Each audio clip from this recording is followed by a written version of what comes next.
Okay, so a lot of people who are excited for Sonic Forces have been complaining that people who are not excited are complaining or, bashing the game or making memes and whatnot while actually not giving any real solutions. So I guess I can understand that, but, Twitter is a bit chaotic at times.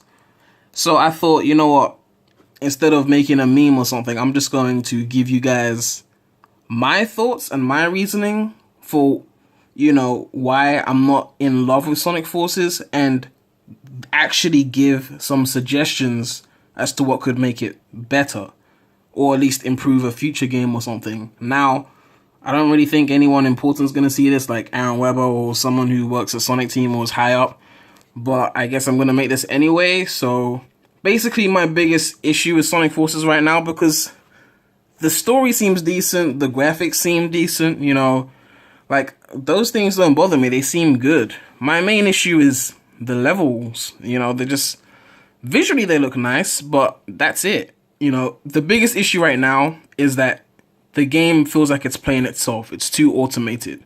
Now I've compiled a list of reasons why, after analyzing and playing Generations and even going back to Colors and other 3D Sonic games, and going back to the Sonic Forces demo, I've come up with some reasons why Sonic Forces feels more automated than those games. The first thing is no drift. If you play Modern Green Hill and Generations, you notice that you're always kind of going forward. It's a very simple linear stage. I mean, it's the first stage of the game. But then you're drifting. So even when you're doing simple things like just going forward and boosting, you're still having some form of control with the character. Whereas in this game, you don't have to drift. You're going on a straight line, and it's like you're just going straight. There's no drifting involved. You can't fall off the edge, even though, as you can see, there's clearly no rails here. But if you try and fall off, it's just an invisible wall. They won't let you fall off. So they don't have the freedom to mess up. So you can only go forward.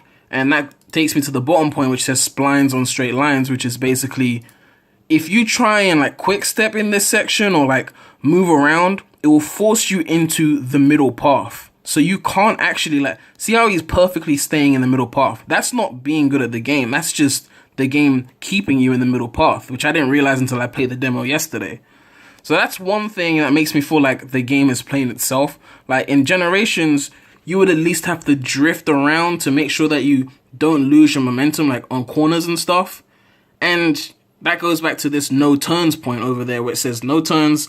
Basically, there's no turning. Sonic games have always been linear, especially compared to Mario or whatnot. But you still turned. In Sonic Heroes, you turned. In the adventure games, you turned. In Generations, you turned. Even though Modern Green Hill was a linear stage, there were corners and stuff. Rooftop Run and Unleashed, you turned. There were corners. And you drifted around those turns. You were doing something. There was some form of movement. But this stage, there's not a single turn. There's slight curves in the straight path, which you don't even have to control yourself because it keeps you in the middle. And then it never really turns. You just keep going forward. Even in the most linear Sonic stages in past Sonic games, you still turned, So it's I feel like I'm not doing anything. The only time it seems different is when it switches to 2D, because you're no longer going in a straightforward line, you're going to the right. But you're really not turning. So it's you're just going forward with no drift. And then on top of that, there's no tricks on the ramps. Something like that, you would think is not a big deal, but it kind of is, because when you're playing boost stages, which aren't the most complex, it's these little things make you feel like you're actually in control. Even in Generations, when you're on a loop-de-loop, the simple fact that you have to hold boost on the loop to go faster means you're doing something. It doesn't feel like the game is just playing itself. Even if it's still not as free as you'd like, you're still doing something in that section. So I'm going to give you an example. If you look at this over here, right? If you go to the section where there's a cutscene, here's an example of something that they could have done to make this whole section a lot better. So over here, you land on this thing over there, and then you have to get up. But this is all a cutscene. Now, if you remember Sonic Unleashed, you had the buttons, the QuickTime events, where you had to press a certain series of buttons, and then once you do that, then you go onto the higher platform, and if you fail, you go onto the lower platform, and in some cases, if you fail, you die, which I think was a good idea because it adds some risk, it adds some value to the QuickTime events, because if you mess them up, then you can die. But here, there's not even a QuickTime event here. This is all just happening for you. This over here, landing at that one section on the top of the train cargo thing, that should have been a QuickTime event. And if you messed up, you fall and die. Simple as that. Like, it shouldn't baby you. It shouldn't be doing this for you. So that should have been one QuickTime event. Then this section over here, where he climbs up to the top, which is playing for you right now, that should have been another QuickTime event. And if you miss that QuickTime event, then you get hit by the rocks over there, and then you die, and then you have to try again. I mean, this is a game that has no life system. You can keep trying again. So why is the game afraid to make you die? Or make there be any risk? So in this section, there should have been a second QuickTime event where you have to get the QuickTime event to make it up here, instead of it all doing it by itself.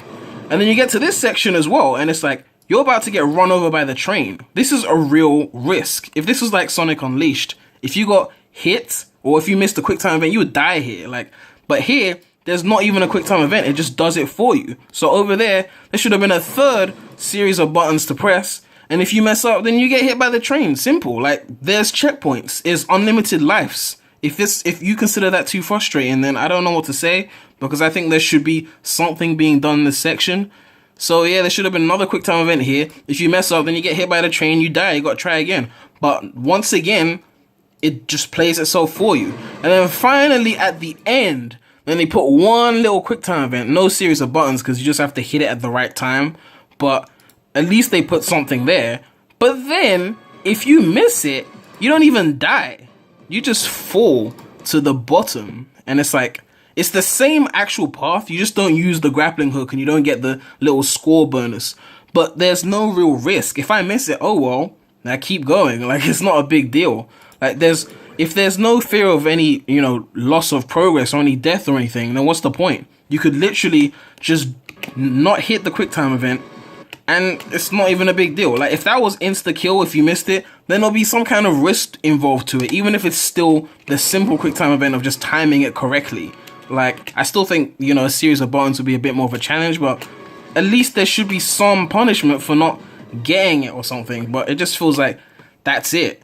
So this is pretty much what I have to say. And there's one other thing here is no jump dash. I forgot about that, but you can't jump dash in this game. I think almost every other 3D Sonic game, because I've played all the main series games except for Secret Rings and Black Knight, and pretty much all of those games you could jump dash. If there's nothing to home in and attack into, you could get a little jump dash forward. Even in Colors, which had the double jump, you could still jump dash with the boost button.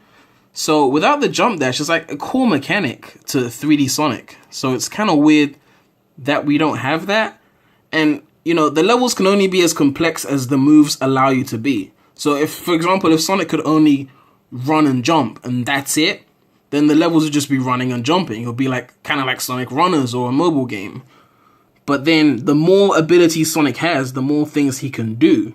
So if you can't drift, you can't jump dash, you can't perform tricks, there's no QuickTime event to get to higher paths on a ramp, you can't really turn because it turns for you.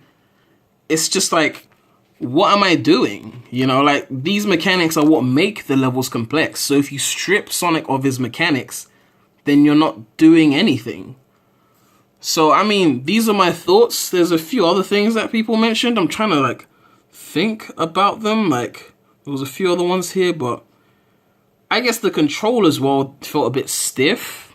Not as fluid as it should have been, in my opinion, but that's more of a personal preference. But I guess I liked more fluid control like Sonic Adventure. But overall, that's really what it is. It's just, I feel like I've been stripped of my ability to play the game. I feel like I'm playing Sonic Dash DX, where it's like slightly more complex than a mobile game, but not complex enough to be considered a full console release. I don't know if that's why they dropped the price, but these are my thoughts on the game, honestly. And it's a shame because I like pretty much everything else about the game. The soundtrack, the environments and all that, except, I don't want to see Green Hill again, but I guess the game looks visually nice. The story seems interesting. I like the fact that Knuckles is leading a resistance. It's just, the levels themselves just seem like a step down from anything I've seen in 3D Sonic. So, yeah, these are my thoughts. You know, I'm not trying to hate, not trying to bash the game, but I feel like I have to say this. So maybe someone will see this and maybe it'll have some kind of effect on a future game, but it probably won't. But yeah, that's all I have to say.